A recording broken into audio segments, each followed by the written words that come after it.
María y su virginidad. ¿Qué hay detrás de toda esta historia? ¿Y cómo ha influido en nuestra sociedad?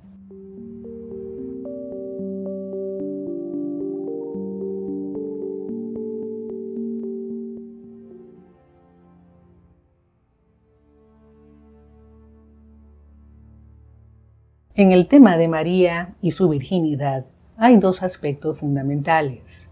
Por un lado, el valor teológico religioso de la virginidad de María y por el otro, la consecuencia práctica, social y moral para las mujeres reales. En cuanto al valor teológico, lo más relevante y obvio es que si María era virgen cuando quedó embarazada de Jesús, la existencia misma de Jesús tendría que haber sido milagrosa. En otras palabras, inscribe a Jesús dentro de eventos divinos. Este valor teológico tiene su historia. No fue un punto discutido en los primeros años del movimiento cristiano. Simplemente se decía que Jesús había nacido de mujer para señalar que se había hecho hombre, o sea, ser humano, con el fin de vivir entre nosotros y salvarnos de lo que fuera que necesitáramos ser salvados. El asunto de la virginidad de María no era señalado como un evento significativo en aquellos primeros tiempos. Sin embargo, ya en los evangelios de Mateo y Lucas, hacia finales del siglo I, se indicaba que María era una parthenos, o sea, una joven intacta, lo que implicaba su virginidad. Estos pasajes bien pudieron ser redactados en el original, porque quizá para entonces Mateo y Lucas intentaban subrayar el carácter extraordinario y milagroso de la existencia de Jesús, o bien pudieron ser insertados después, en el siglo II, cuando la cuestión de la paternidad de Jesús estaba en boca de numerosos pensadores cristianos. El tema experimentó una inflexión definitiva con la teología de Agustín de Hipona, que desarrolló la teoría del pecado original. Esta teoría implicaba, 1, que todos los seres humanos han nacido con un pecado original heredado desde la caída de Adán y Eva, y 2, que no habría manera de que Jesús, el Hijo de Dios, pudiera provenir de una mujer manchada por el pecado, y que siendo el Padre de Jesús Dios mismo, su concepción no podría provenir de una vulgar relación sexual. Este planteamiento originó luego entre los teólogos cristianos un intenso debate sobre la propia María, sobre si ella misma había sido concebida sin el pecado original. La pregunta era importante para la doctrina cristiana, ya que, aunque no estaba en los textos originales del cristianismo, se basaba en la necesidad de probar que Jesús había sido algo extraordinario y divino. Y de hecho siguió formulándose durante siglos, hasta que en 1854 el Papa Pío IX declaró como dogma católico la Inmaculada Concepción de María, o sea, que había sido concebida sin ningún tipo de pecado.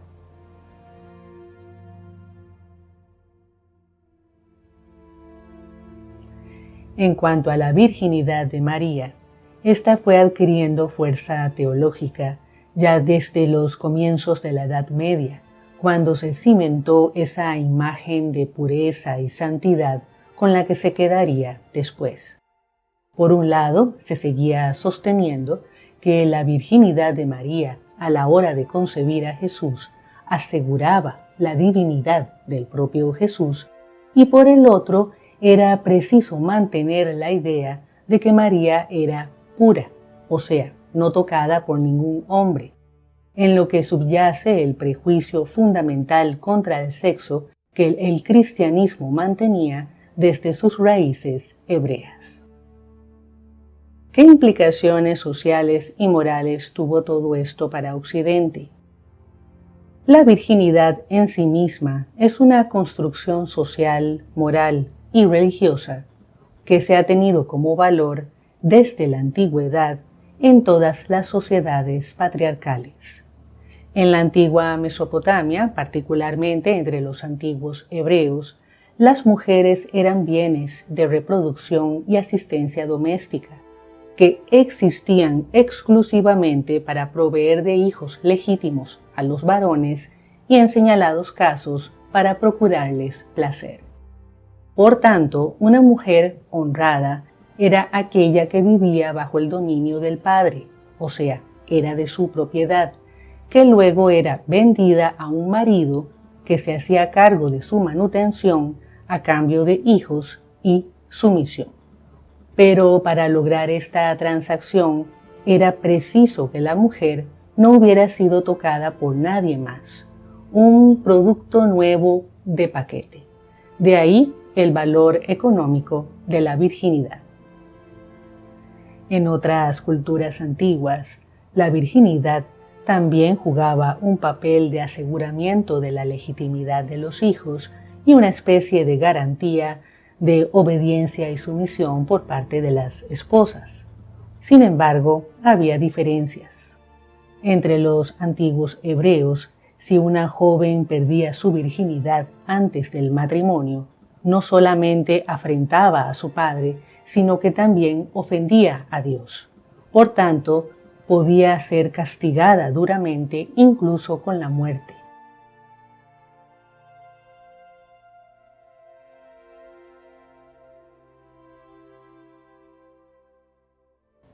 En cambio, entre los antiguos griegos y romanos, la pérdida de la virginidad antes del matrimonio no era vista como una afrenta a la divinidad, sino más bien como un problema práctico para asegurar la legitimidad de los hijos y un inconveniente para la sucesión y retención de bienes entre las clases adineradas.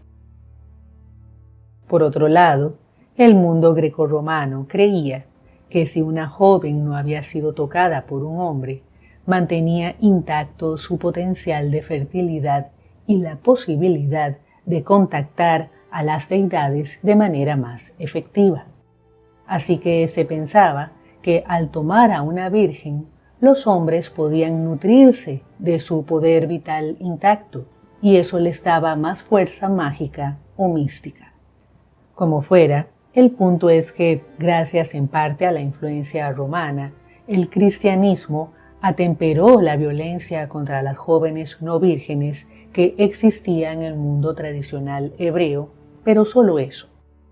De su herencia hebrea, siguió manteniendo la idea de que la virginidad femenina es un asunto de respeto a Dios y no solo a las leyes sociales, y que el mayor bien que una mujer puede tener es su pureza, entendiendo pureza como castidad. Todas estas ideas se convirtieron en creencias profundamente arraigadas en la sociedad cristiana occidental, al punto de que todavía hoy en día condicionan la vida de muchas personas, aun cuando crean que ya las han superado.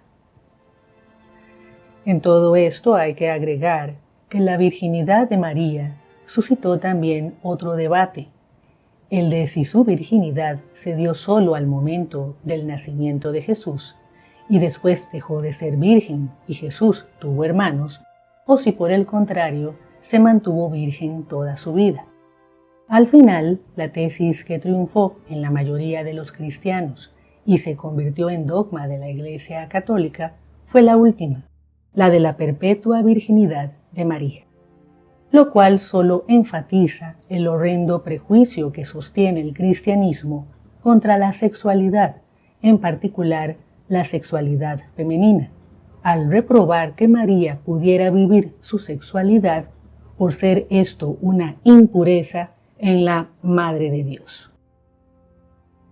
Este prejuicio está tan arraigado en nuestra cultura que para muchos hijos aceptar que su madre sea una mujer sexualmente activa que disfruta de su sexualidad es inconcebible. Muchos hombres aún hoy en día siguen sosteniendo la firme creencia, heredada de la brutal represión antigua, de que una mujer no virgen es como un producto usado sin valor. Y lo peor de todo es que también hay mujeres que se han creído semejante tontería, en perjuicio de su salud física, mental y psicológica. De esta manera, el rechazo a la sexualidad como expresión natural del ser humano y el seguir manteniendo la idea de que es una actividad que solo debe alentarse para la procreación, arraigó muy bien en la doctrina cristiana y, utilizando a María como modelo de vida, extendió la absurda creencia de que la virginidad, así como la castidad, son valores, lo que en general reforzó una relación insana y cargada de culpas de los cristianos con su sexualidad. Basta con observar la fuerte oposición de la Iglesia Católica a los métodos anticonceptivos. En consecuencia, tenemos que María ha sido simplemente una figura religiosa utilizada por la doctrina cristiana para imponer un modelo de conducta en las personas, en especial en las mujeres, un modelo de obediencia, sumisión, fe y pureza, y por supuesto para extender y afianzar la creencia en la divinidad de Jesús de Nazaret, su figura central. La virginidad de María no es entonces un tema inocente ni está exento de manipulaciones, ni se trata tampoco de un suceso histórico. Al contrario, es un símbolo, una de las ideas más nefastas del cristianismo, que sigue perjudicando aún hoy en día a millones de personas. Y ahí se los dejo. Hasta la próxima.